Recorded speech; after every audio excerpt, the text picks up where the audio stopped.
Pendirian tenda ini merupakan langkah persiapan yang dilakukan untuk pemeriksaan awal terhadap orang dalam pemantauan atau ODP.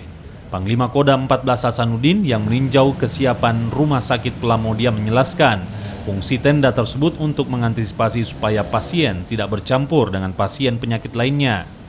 Namun jika warga dikategorikan sebagai pasien dalam pengawasan, maka akan ditangani di dalam rumah sakit. Saat ini Rumah Sakit Pelamonia telah mengobservasi 5 orang pasien. Jadi rekan-rekan wartawan kan bisa lihat, kita sekarang ini sudah menggelar tenda-tenda untuk menerima siapa saja yang datang ke Pelamonia.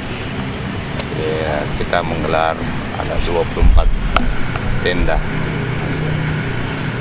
Terus kita juga menyiapkan tenaga medis untuk siap setiap saat melakukan langkah-langkah dalam rangka penanganan masalah COVID-19.